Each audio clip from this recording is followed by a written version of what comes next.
Hi, I don't know if I'm live yet, so I think I'm supposed to just get started now. But I want to say welcome everybody to Club Book with Dahr Jamail. My name is Maggie Lorenz. I am the Executive Director for Lower Phelan Creek Project, and we are a small nonprofit organization on the east side of St. Paul dedicated to conservation and restoration work. And I'm also the director for Wakan Teepee Center, which is a project of Lower Phelan Creek that will be an environmental and cultural interpretive center based in the Bruce Vento Nature Sanctuary here on the east side of St. Paul. So before I introduce Dahr, I just want to take a moment to tell you guys a bit more about this program. So bear with me while I have a few things to read to you about the folks who are sponsoring this. So Club Book is a program of MELSA, the Metropolitan Library Service Agency, and made possible through a Minnesota Cultural Arts Heritage Fund, coordinated by Library Strategies, part of Friends of the St. Paul Public Library. Club Book has been part of the Twin Cities literary landscape and in some form for the past decade now, but has never had a season quite like this. So thank you everybody who's joined to make this pivot to Facebook Live with us. Also, thanks to our partnering bookseller, Red Balloon Bookshop, and a purchase link to the book, The End of Ice, which I can't recommend highly enough to you guys, will be available in the comment section of the live stream. You can have it shipped, pick it up at their cute little store on Grand Avenue in St. Paul, or have them deliver it to you personally at your door. If you're in the St. Paul area. And then one final note is that in the comments, you folks should see a link to a survey, and it would be just greatly appreciated if you guys could take a moment to fill that out. We would really appreciate to hear what you think of this program, especially in light of the necessary changes that we've had to make in format this fall. So that would be great. And just moving along now to the reason you all came tonight. I'm really excited to be here. Acclaimed journalist and climate change activist Dahr Jamail is the author and most recently of the book, The End of Ice, Bearing Witness and Finding Meaning in the Path of Climate Disruption. So it's part travelogue and part journalistic expose. The End of Ice offers a sobering look at the geographic front lines, areas of the planet that are most immediately and visibly impacted by global warming.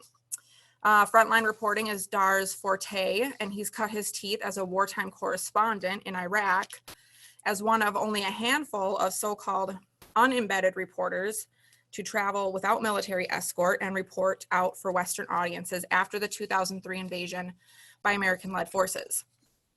Dahr's pivot to climate issues stemmed from his personal passion for mountaineering, which affords a stronger connection with nature, something that Jamail says so many people living in urban areas have lost or left behind, which I can't agree with more. As an environmental organization based in the urban area, we do a lot of work trying to reconnect people with our natural places. So very, very true. His anticipated follow-up to The End of Ice, now in development, is a collaboration with his co-author Stan Rushworth titled The Changing Earth, Indigenous Voices from Turtle Island. And it's an innovative blend of research and reporting. His new project aims to spotlight the invaluable yet so often marginalized perspectives of Indigenous people as they grapple with global climate disruption and interrelated challenges. So I can't wait to ask him more about this developing project, among other things. Also, we want to welcome your questions from the audience as we get going here. So if you have any questions at any point in time, please drop them in the comments thread on Facebook, and our tech monitor will route them to me and I'll get the question to the author. So with that, welcome everybody, and please, Dahr, take it away.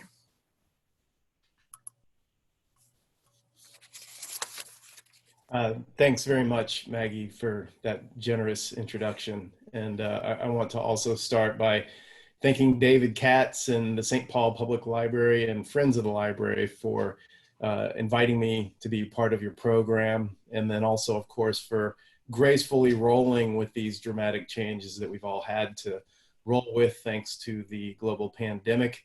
This has shifted from an in-person event to here we are.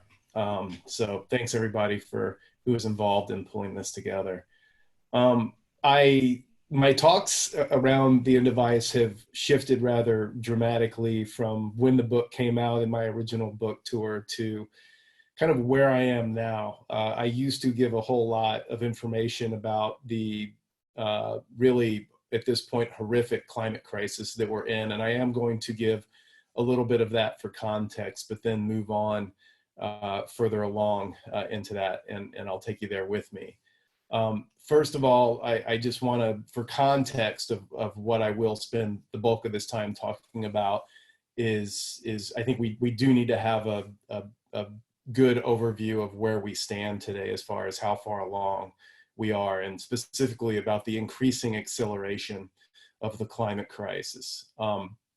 So for example, when the book The End Device came out in January 2019, right before it came out, the Smithsonian Institute's magazine, the Smithsonian magazine, gave a review of the book, and it was generally favorable, but their one critique was that I had gone a bit far in always going to the worst case scenario in the predictions and the projections with the climate crisis, and sort of kind of painting the book as though it was a little bit alarmist.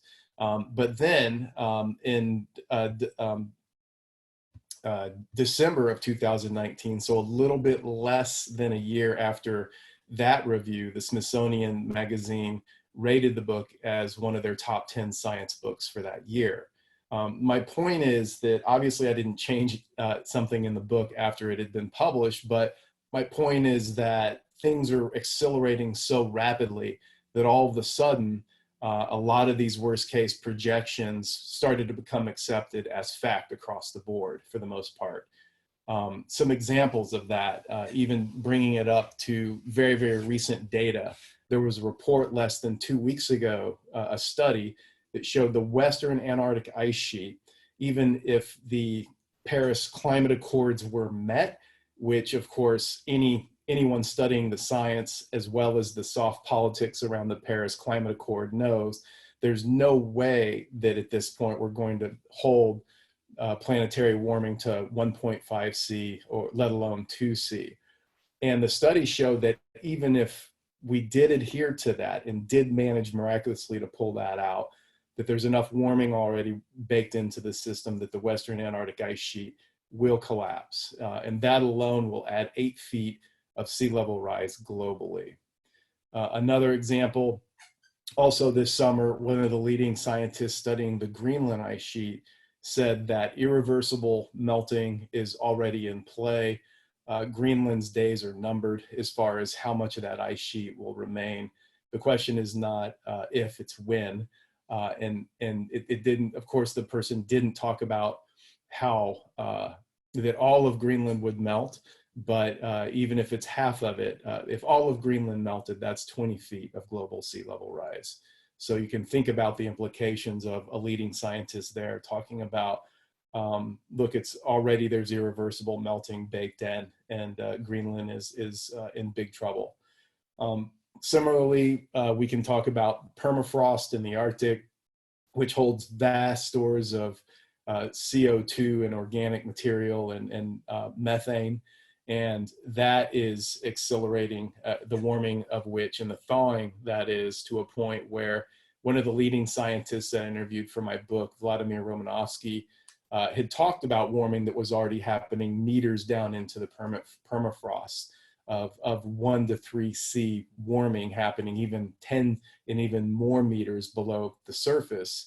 And then since the book came out, he was co-author of a study that showed that the permafrost was then already melting 70 years faster than they had expected it to.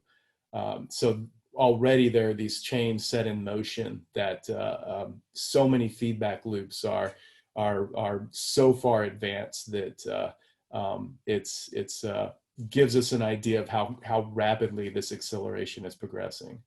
I also, I think an important thing to point out, given that we're having a meeting like this online instead of in person, and all the dramatic changes we've had to make in our lives because of the global pandemic, that the causes of COVID-19 being released into the world are the same causes for the climate crisis, which if we really boil it down, is a deep, abiding disrespect for nature by the dominant culture, i.e. global capitalism. And that same culture's inability and unwillingness to respect the planet. So writing this book, The End of Ice, took me on a journey that led me into understanding more deeply that the most important thing is how we relate and how we live with and part of, being part of the earth, that we're not separate from her, but that we are very much a functional part of the earth. That said, I went into the book still looking to affect some kind of positive change, which was the same spirit that I brought into my journalism that had led me into Iraq and other environmental reporting before I started this book.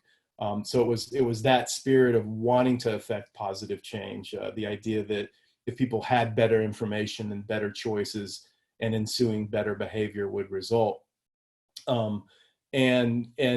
But when I started really digging into the research of the book, before I started the actual field trips, going on to the frontline places with scientists, I was in a writing residency, and I had an experience where pulling all the data together into what was going to be in each chapter at that moment, and then looking at everything together, I became already overwhelmed by understanding how far along we already were in the climate crisis, and really already started to grapple with what's the point, why even write this book? And at the time, a friend of mine who's a Zen meditation teacher would come by for coffee, and I'm out in this residency for 3 months by myself, being overwhelmed by this data. And he sat with me, and I explained to him, I said, look, his name's Nick, Terry. I said, Nick, I don't even see the point in doing this book. We're in such big trouble. And he said, look, Dahr, if just there's one tiny organism in the Amazon rainforest that gets to exist on this planet for one more week because you are going to write this book, then it's worth it. And so that really, really touched me, but it was enough for me to go forward with the project. So I did. But then by the end of the book, a couple of years later, after all of the field trips and even, the more data comes in, the worse things get, as we're seeing, and as I outlined at the start, it's very, very clear, all the feedback loops that are kicked in. 93.4% of all the heat humans have added to the atmosphere has been absorbed into the oceans, half of that since just 1997. There's no way to get that heat out of the oceans, no matter what we do. Just story after story like that of how far along we are, and that any kind of human effort, tech fixes, things like this, political changes, while that might cause a mild amount of mitigation, the reality is there's so much already locked into the system.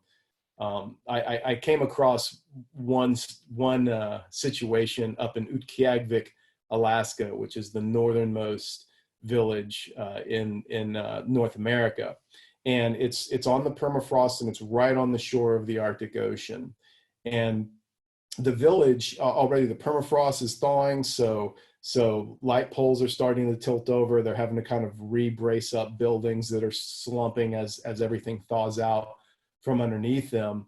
But then the Arctic Ocean, because the sea ice had retreated so much, that winds now were causing bigger and bigger waves to blow on shore and more rapidly erode the thawing permafrost. And so the shoreline was basically moving in to engulf the village.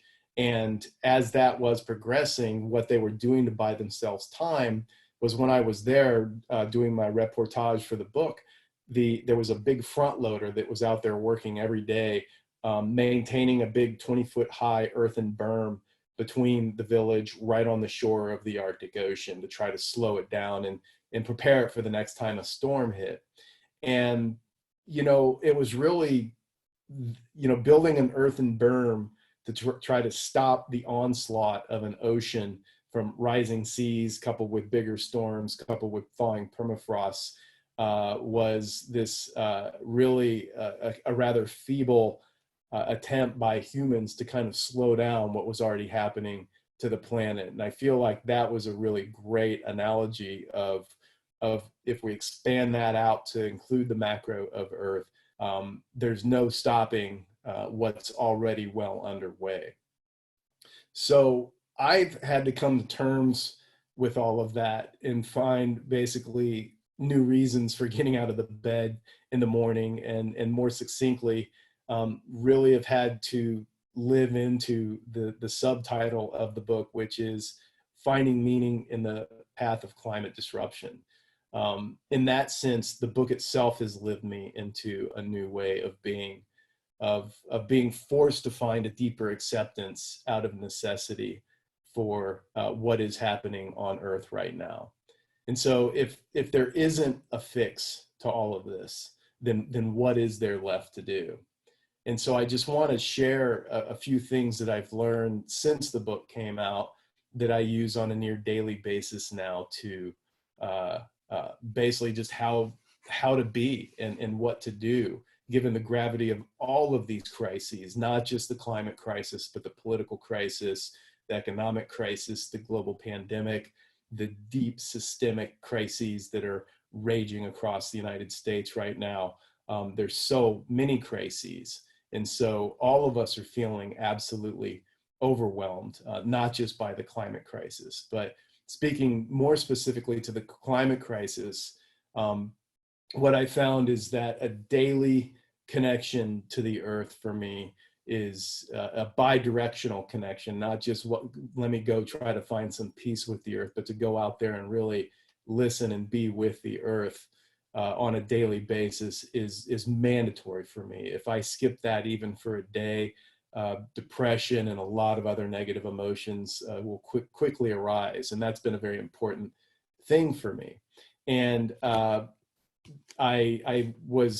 learned of a story that I want to read from the back of my book. It's about a page that really speaks to this. And I didn't, after a lot of years as a mountaineer, as well as working as a mountain guide up in Alaska and doing rescues on Denali up there, when I heard this story, I really understood, oh, this is why I've always climbed and why it's always been so important for me to spend time out in nature.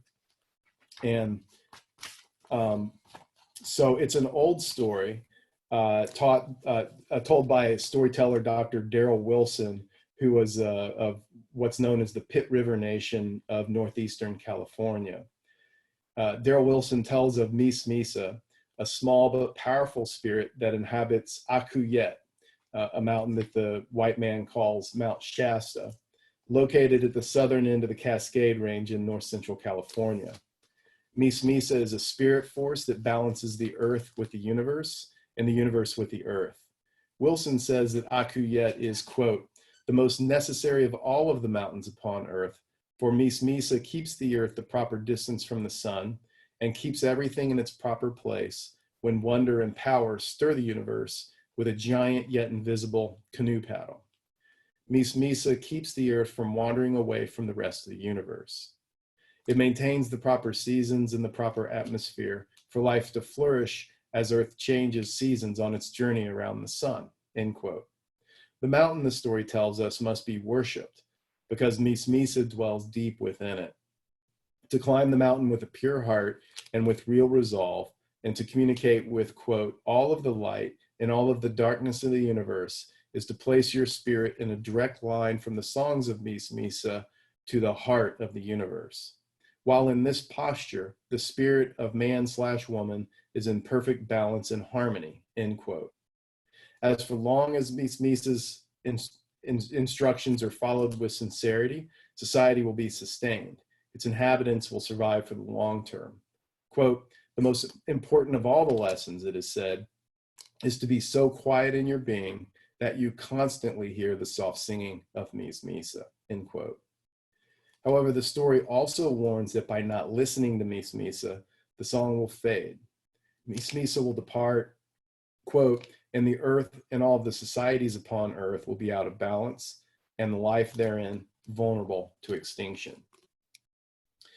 And it's clear to me after hearing that story that the dominant culture has long since stopped listening to Mies Misa, and that one thing I can do, and I think everybody can do now to serve, is to go back and start listening in the ways that we can. And each person, this is going to be a very personal thing, a personal way that we do this. For me, it entails lots of time in the mountains or out in the land around nearby where I live, and things like this. But I think each one of us, it would serve us to find and get back to, if we're not already doing that, a way to listen more closely. And an experience I had 2 days ago, I was up in Olympic National Park nearby where I live, and I was up in the mountains, and I came across this old remnant glacier, and there used to be a full glacier there, but because of the climate crisis, it's down to just a remnant glacier, kind of a tired, small bit of ice underneath, buried largely by a lot of rock and debris and dirt. But it's still there, and there was blue ice. It was a warm day, lots of melting streams running off of it. And I really felt that it's important, I think, for me and for all of us to really understand what's happening on the earth and empathize with that. And I felt that this glacier, which is truly a living part of the planet, was going away. And I really felt a deep sadness about that when I was up there standing with it. And I took my water bottle and I filled it up with some of that cool water and was able to drink some of it, and then walked a little further, and there was a big boulder, and there was a bit of a gap in front of the boulder where as the water that was rushing underneath was pushing air. And as I walked up to that boulder, I could feel this very cool breeze amongst a very warm day kind of come over me, and it felt really like the breath of the glacier. And to really have all those emotions of the gratitude of being there and experiencing this, as well as the sadness knowing that odds are very high that I will outlive what's left of that glacier, and that children being born today will never be able to go see it and really experience all of that. That has value, as interesting as that might sound to some folks. But I think that's part of the listening for me. And also because of when I listen and go out and have those very direct personal experiences with the planet, I care about it. And of course, we tend to protect and take care of things that we care about and have feelings for. I also, another thing that was brought to my attention towards the end of working on this book by my friend Stan Rushworth, is he pointed out to me the difference between kind of the settler colonialist mentality of what are my rights versus a more indigenous perspective of that we're born onto this planet with two primary obligations. One is to serve the planet, and two is to serve future generations of all species. And when I've had enough time now since this book was published to really practice that and really kind of let go of my expectations and what I think should be happening regarding climate policy or what people should or shouldn't be doing in all of this, and really practice getting up and asking, how can I best be of service to the planet? And of course that includes human beings as well, not just other species. And doing that day after day, week after week, and especially in the recent months, I've been given opportunities to do that. When I get up and I ask, what else can I do? Then this next project that we'll talk about a little bit, Maggie and I, during the Q&A, that came into fruition. And that's now another thing that I can do to help serve. Other things have looked like friends from Oregon recently coming up and helping share meals with them and talk with them and spend time with them while they're up here recovering, because one of them, their homes just literally burnt all the way to the ground in one of those fires down in Talent, Oregon. Or a younger couple coming up kind of from Los Angeles looking at where are they going to land, knowing that they didn't really want to stay down there for many obvious reasons. And so things like this, just different ways to be of service, and consistently asking to be shown what to do, and then of course how to do that. And so since then, it's that has brought in a peace and an equilibrium to me that I simply didn't have before I worked on the book and while I worked on the book. But really, it's been, the book's been a project of me kind of being shown to live into that way of being, now that I have all of this information and understand it deeply, but then finding a way, okay, regardless of how bleak things appear on all fronts, we have our work cut out for us, or I have no shortage of ways to be of service and to help other people and the planet herself going forward, because none of us knows what's going to happen, but we always get to choose how are we going to be during this time. And I feel like that is a very important thing to keep in mind when we talk about how are we going to comport ourselves during this time when so many crises are converging all at once. So with that, I will just wrap up by repeating, to conclude this, if you're really struggling what to do, there's so much fear and panic in the air today. I always keep it very simple and come back down to what's working for me right now that I'd like to pass along is consistently ask how to be of service, and then listen, and then act on what you hear. And thank you.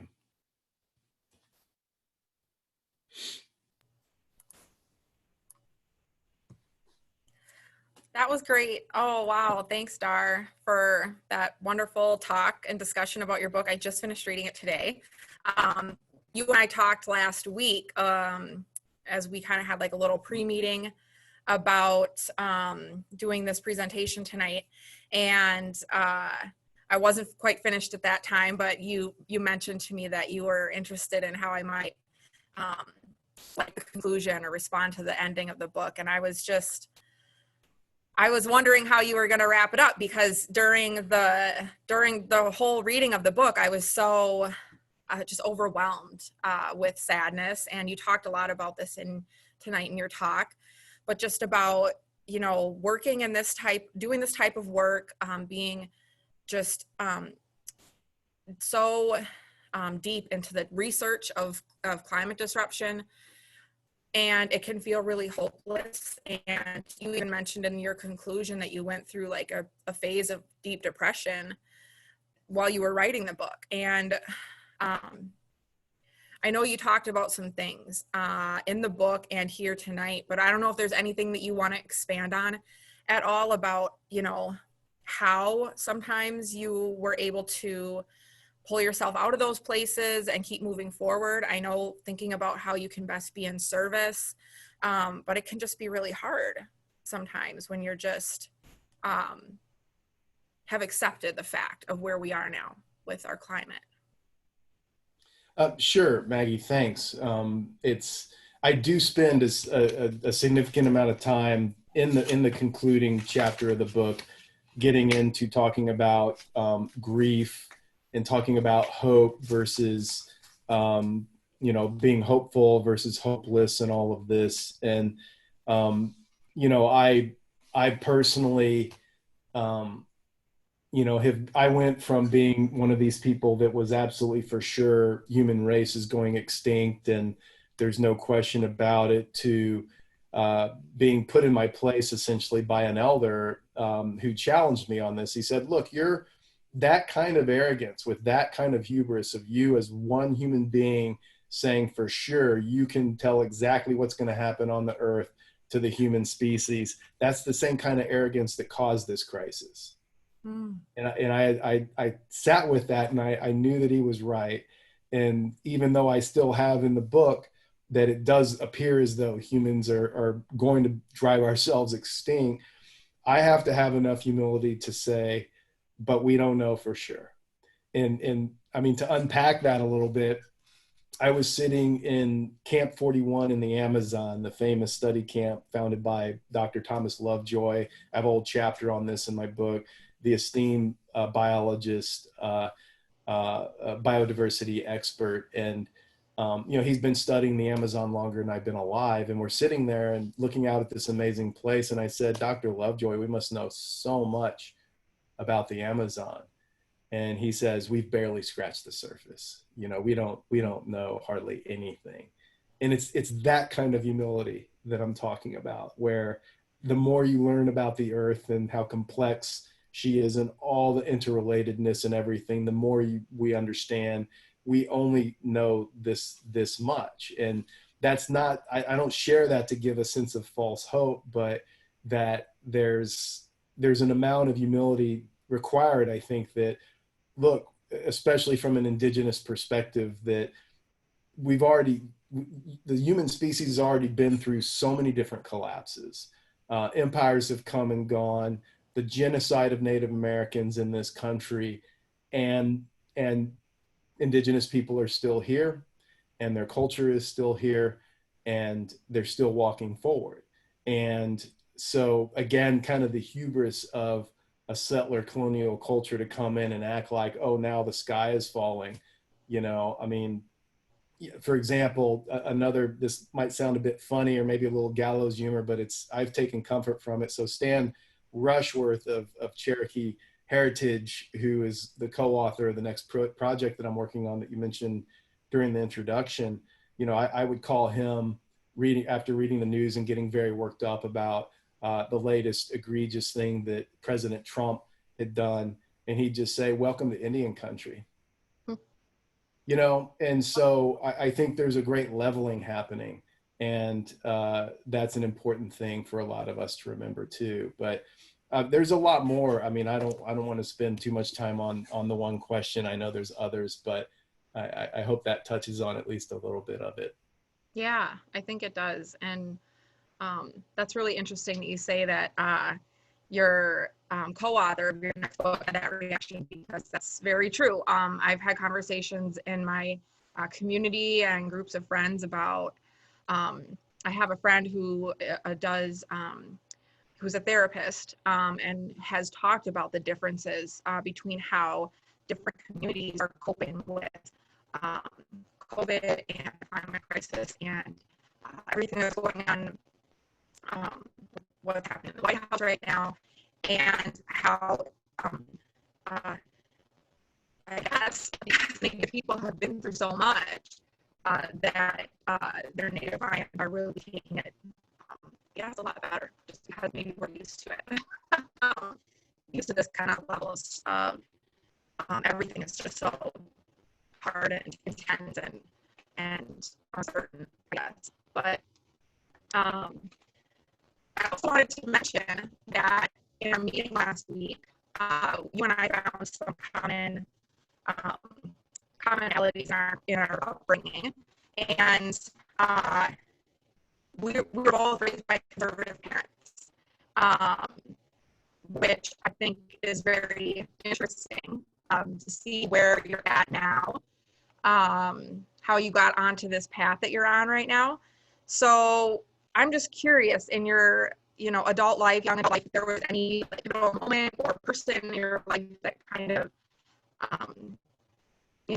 helped you or set you on the path to where you are now. It's kind of like an activist, which is definitely and supporting and promoting the science behind the climate.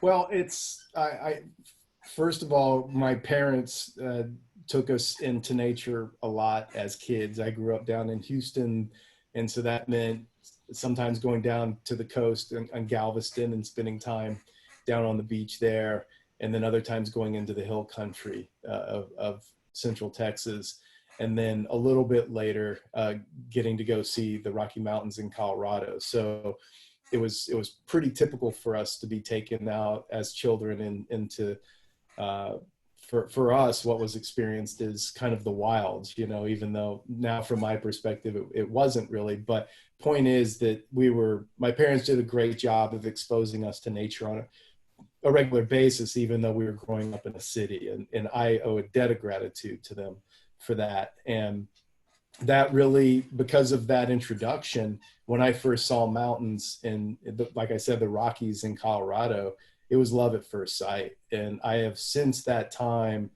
always oriented my life around living in close proximity to mountains, with a couple of brief periods as exceptions.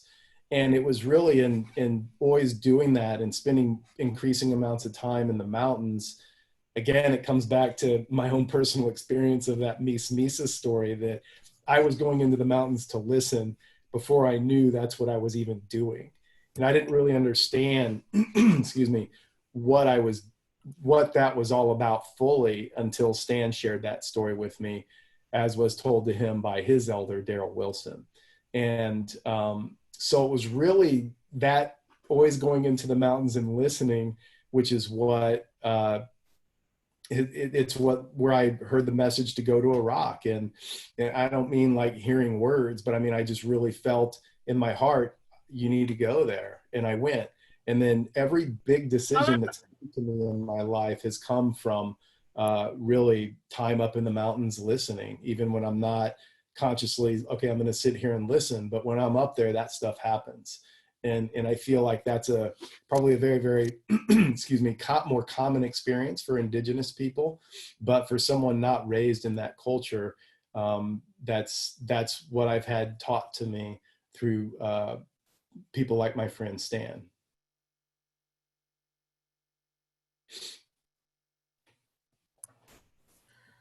Okay, Dahr, I am going to try to turn off my video and attempt that you can hear my audio this time. Can you hear me?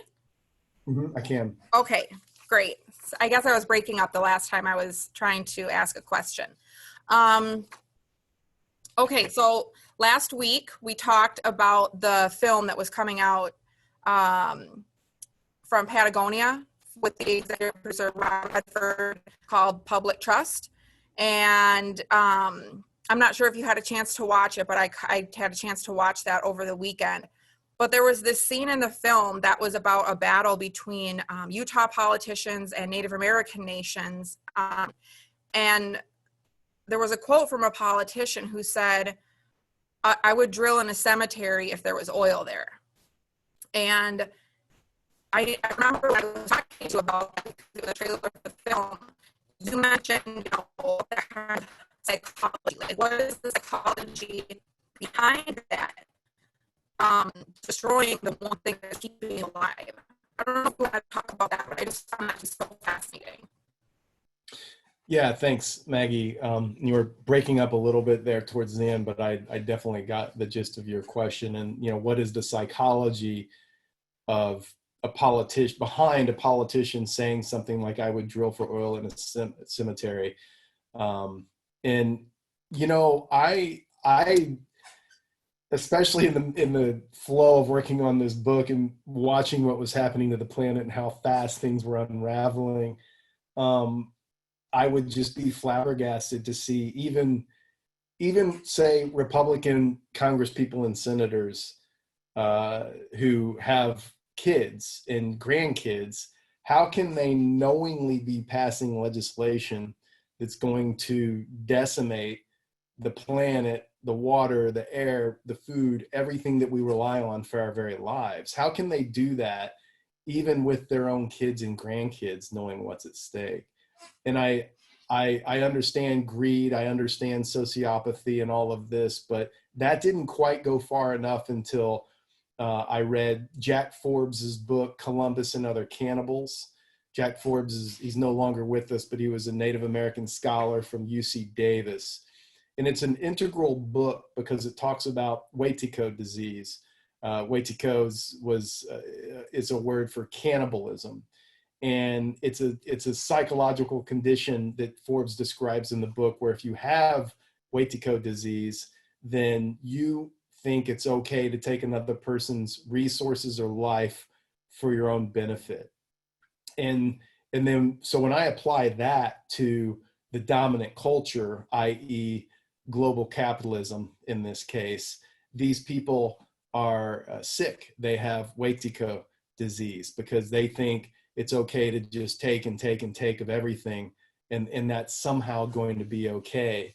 And at this stage of the game, with global pandemic, crashing global economy, a country lurching into outright authoritarian fascism, somehow that it's okay. These people think that's okay. And the only thing that's explained to me in a way that makes sense, that kind of insanity, is Waitiko disease. And again, it's an indigenous perspective, but I think it's the only one that's really right on that answers that question. Wow, that's really fascinating. Thanks for sharing that.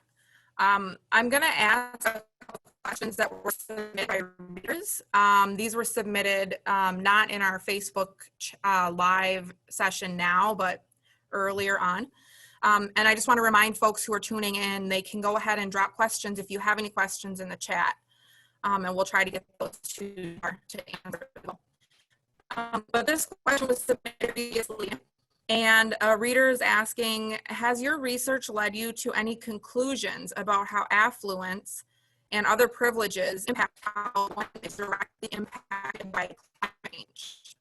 Do you think developed nations understand this fundamentally different from, say, a developed nation? I think I got the gist of that.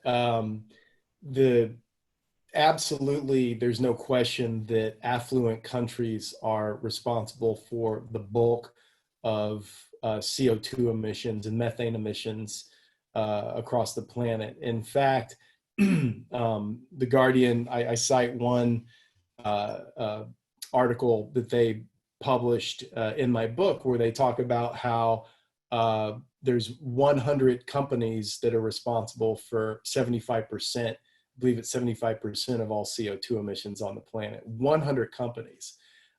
Those companies are not most of them are not in developing countries.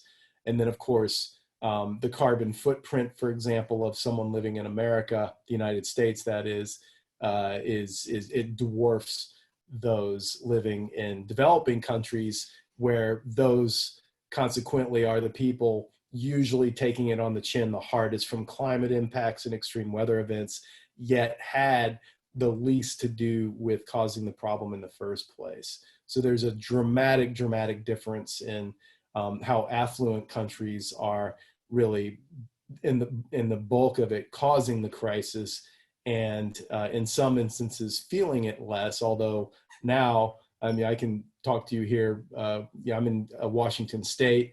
We're once again engulfed in wildfire smoke.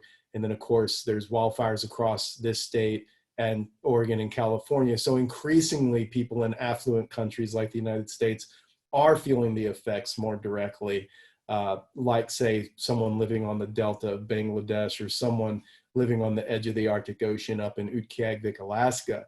But this is why also in the book I did have two different chapters on where indigenous communities, one, the Anungun people of St. Paul Island in the Pribilofs, and the others up in Utqiagvik, Alaska, where literally their physical existence, and then of course all of their culture and spiritual beliefs, everything is being directly impacted, and they're literally under existential threat, where it's, of course, those communities have practically a negligible CO2 footprint. So again, this disparity is a very, very common theme when we talk about this crisis.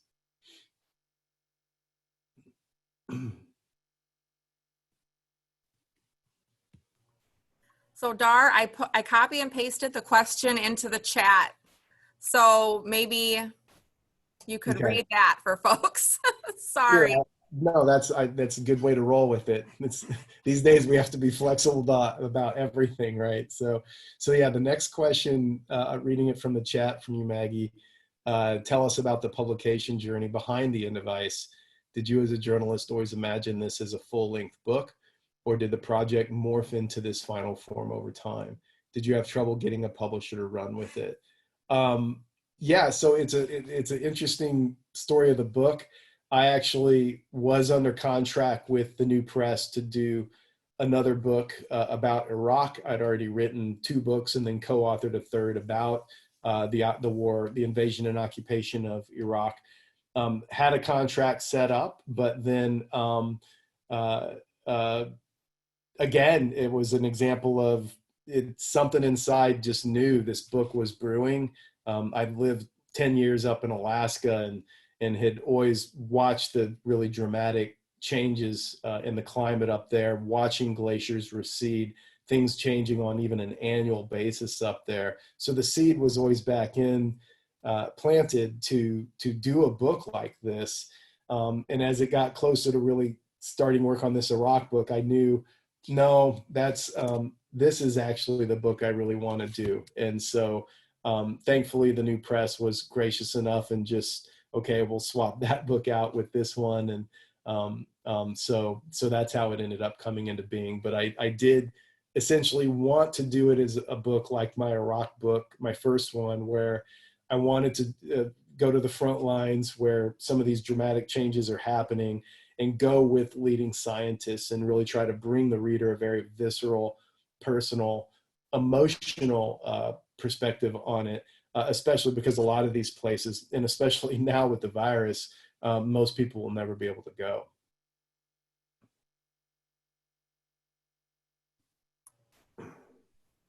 Okay, so I don't know if this is going to work, my audio or not. So far, so good. Okay. Well, though that was the end of the questions that we had submitted here. Does anybody have any other questions who might be viewing? Otherwise, I can maybe grab another question from my mind because I have a lot of questions as well. But maybe do you want to talk a little bit more about your next project? How far along you are? When do you think the next book will be released? Well, sure. So the next project, as Maggie spoke about in the introduction, it's a book co-authored with Stan Rushworth, whom both she and myself mentioned earlier, who's a book called The Changing Earth, Indigenous Voices from Turtle Island. And so what we're doing is we're already about halfway through the interviews, and we've chosen different people from all walks of life, older, younger, reservation, non-reservation, just indigenous people from all across the country of all different perspectives, academic, non-academic, on the converging crisis. How did we get here, and where do we go from here? And so far, with about half the interviews done, a little bit more than half now, I can say that book is changing me even more than The End of Ice, and has played a large role in helping me find this equilibrium that I was talking about earlier, where having this kind of broader perspective and this really deeper kind of ballast that's come with that on, look, you know, the earth has been through these massive cycles before. And yes, this one's human caused and so much more abrupt and much more catastrophic in so many ways. But here's what we've done, and here's how we've gotten through things. And this is how we're looking to be right now as we look into the future.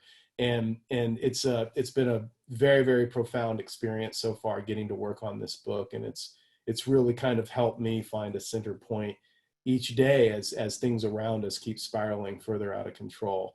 And me and Stan are very hopeful that people who read the book will come away with it feeling less fear and less panic about the situation that we're in. And that's our hope. And that's certainly what it feels like so far working on it. And in the book, we're going as fast as we can. We want to get it out as rapidly as possible. And with little luck, we hope that it would be in people's hands by next fall. That's awesome. Well, I'm just going to go with one more question that we had from a reader, and it's about your recommendations for other books, climatologists that you like to read, or environmental writers, and also what kind of books do you like to read for leisure? Right. You know, with I think with climate, to kind of stay up on climate goings on and reporting, the Guardian newspaper has been doing a really good job of consistently publishing the most prescient studies that come out about what's happening in the Amazon or Greenland or the permafrost, et cetera. The New York Times and the Washington Post have actually both also done a pretty fair job in the last year or two of also doing some good climate reporting, at least until it's gotten eclipsed by what's happening with the social unrest in the United States, coupled with the pandemic. So everything's obviously getting overshadowed, but those have been really, really good sources of updated information for me, even now that I'm not directly reporting on that anymore. And then for leisure, gosh, when I really need to kind of get out of everything, I like to read a bunch of different mountaineering books about previous expeditions on different peaks around the world, just to kind of go away. But then also, I've been reading different books about indigenous culture, kind of, backfilling my knowledge as I work on this contemporary book. So reading books about Crazy Horse and indigenous people's history of the United States and things like this to kind of, infill me as I am interviewing all these different people that this knowledge is already firsthand. So kind of a myriad of things like that. Wow, that sounds really great. That's like my reading list as well, those types of topics and authors. So that's great. Well, thank you so much for your time tonight. This was really fun. I'm really sorry for my audio issues. This hasn't happened for weeks. I don't know why it's happening now. Can folks still hear me? Should I do the wrap up bit? Okay. Well, thanks again, Dahr. And for all of you watching, if you'd like more information on the Changing Earth, Indigenous Voices from Turtle Island, visit thechangingearth.net or go to the project's GoFundMe page, and the link will be shared with you in the comments. This has been a virtual presentation of Club Book, a long-running literary series of MELSA, made possible by the Arts and Cultural Heritage Fund. Before you log off, please look for the survey link in the comments. And last, please consider joining Club Book next Tuesday for a talk with Pulitzer Prize finalist Layla Lalami. I hope I said that right. They will be here on Facebook, and this will be hosted by the Hennepin County Library, always free. So thanks everybody, and have a good night.